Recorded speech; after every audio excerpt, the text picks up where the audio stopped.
Good afternoon, ladies and gentlemen. A warm welcome back to you on Business Today Television. We continue with our coverage of the national budget spaces, which did phenomenally well and found favor with the finance minister, and sectors that should have done better but are still left in the pipeline. To discuss what this annual budget means for agriculture, farm to fork, we are now joined by Professor Ramesh Chand, member for NITI Aayog, and Mr. Siraj Hussain, Senior Visiting Fellow at the Indian Council for Research on International Economic Relations. Ladies and gentlemen, farming is the backbone of our country and the farmer is our soul. What has been the benefit accrued to him or her as far as this budget is concerned is what we are going to discuss over the next 20 minutes or so. Coming to you, Professor Chand, how do you see this document on the roadmap for the next 12 months or so as far as the Indian agriculture is concerned? What was good and what was found wanting? I look at this budget not only for what it contains for next 12 months. I look at this budget from the angle of long term, what it contributes toward role of agriculture in achieving goals of Viksit Bharat. The second thing I would like to say is that I find that this budget is different than earlier budgets. Like this budget is not paying much attention to subsidies, freebies, largesse. It has, I think, learned from experience of last 10 years in agriculture that we are able to achieve historically highest growth rate. In last 10 years, we never have any year when our growth rate in agriculture was negative. Earlier, the incident used to be 3 years in 10 years.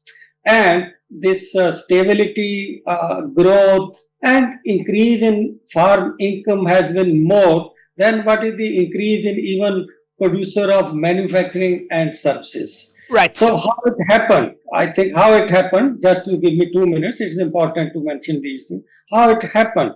If you look at that, how this happened, how the growth rate got accelerated from 3.4% to 4.4%, that resulted mainly from this fishery, livestock, horticulture, which are demand-driven sectors, which are not the sectors for which government has to give big support to achieve particular kind of growth rates.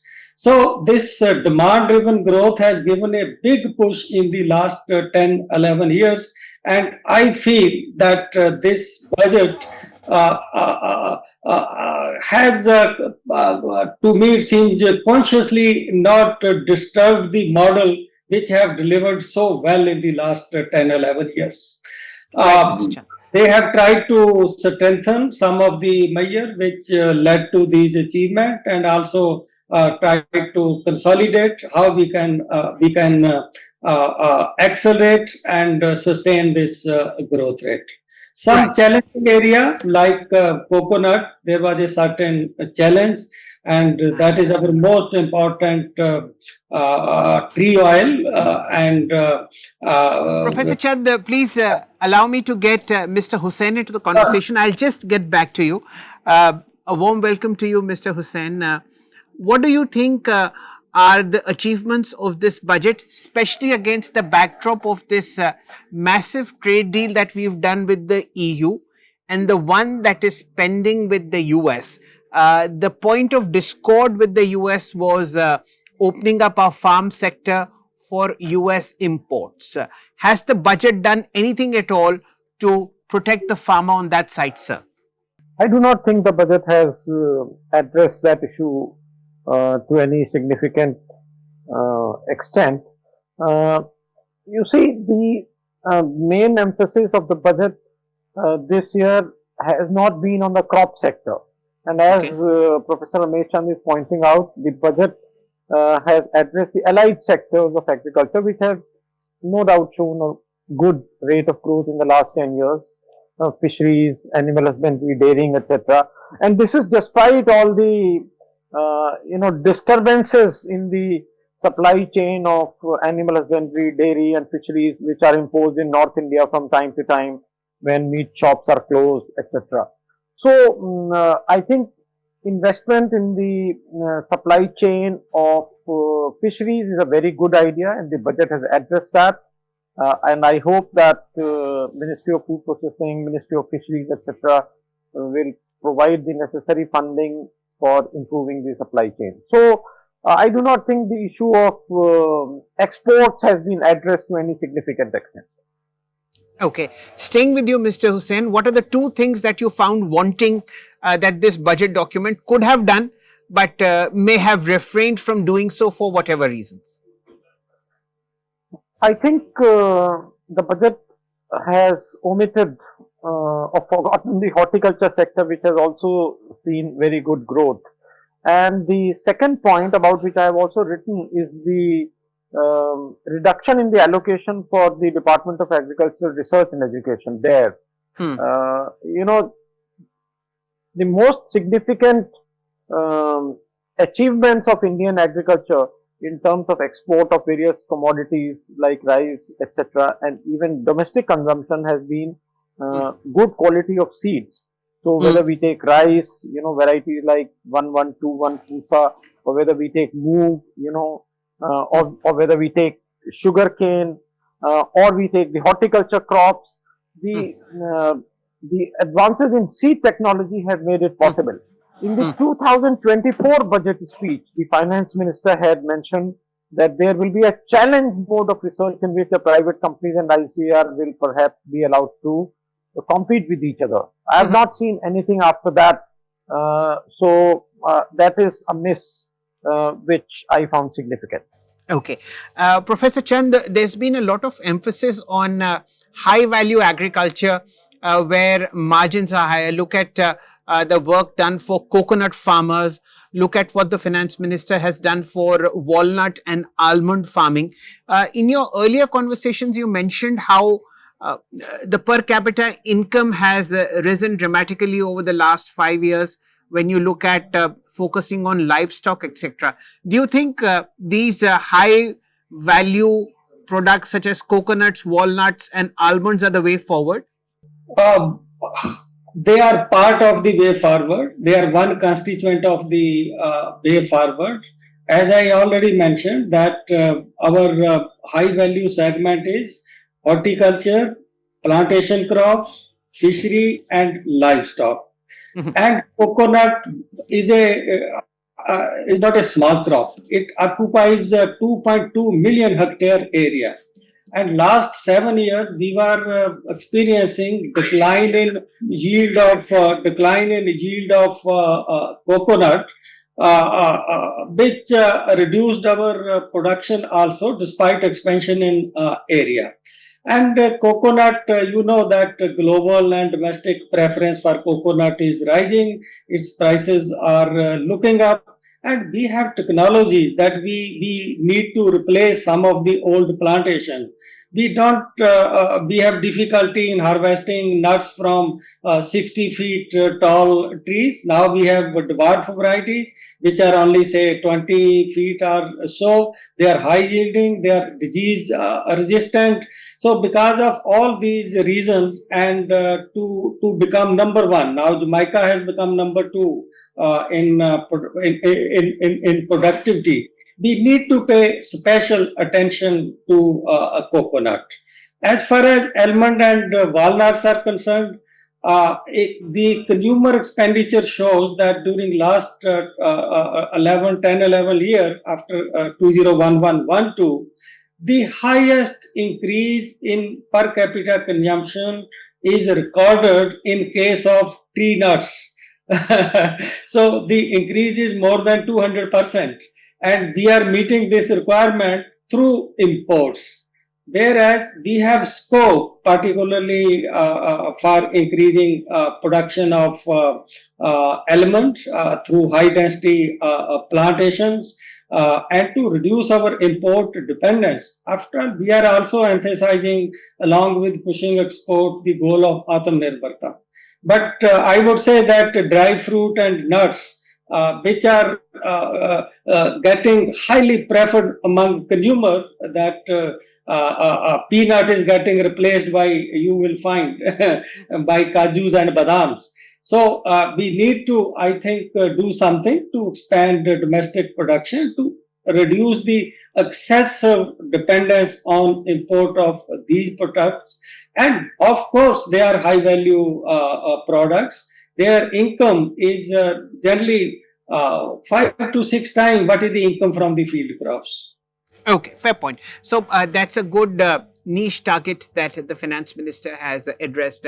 Staying with you, Professor Chand, we had talked about challenges and hopes and expectations that were, left unmet, maybe temporarily, as far as the agriculture space is concerned.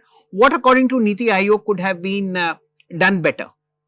Uh, Not done better. I would say that I have one concern. I think it was flagged by Siraj Hussain Sahab also. I find in the budget that there is a fall in the budget for agriculture research. The budget for Department of Agriculture, Research and Education has come down from something 10,200 crore to 9,800 crores. And in that system, the possibility of reducing expenditure on some area is very less. Like every year there is a increase in salary, there is increase in pension, and ICR has a large number of employees. So I think because of this decline, ICR may be forced to divert some of the resources from research to meet these kind of things. But I would say that this is also in some sense a wake-up call for them, that they should start tapping other sources of funding. Some people are talking that ICR should work like Emrapa of Brazil, who meet most of their funding requirement by forging alliances with the private sector, doing research in partnerships. So I think ICR will now be under pressure to go for those kind of things, which I think are being pursued by many other countries also. Right. So this is one area where I think allocation should have been increased rather than reducing it. Okay. My final question to you, Hussain Saab. India is on the cusp of many bilateral trade deals, both in East Asia as well as in Western geographies. We've signed one very big one with the EU in the last 15 days or so. What, according to you, are the 2 or 3 major steps or pitfalls that the government should be considering on behalf of Indian agriculture when it goes to sign these deals, whether in the eastern part or the western geographies? Actually, as far as EU is concerned, there are very strong non-tariff barriers in the form of SPS regulations. So, even though we will have higher access to European market, but I think the SPS regulations will come in the way of that. We have seen that in case of mangoes, we have seen that in case of grapes.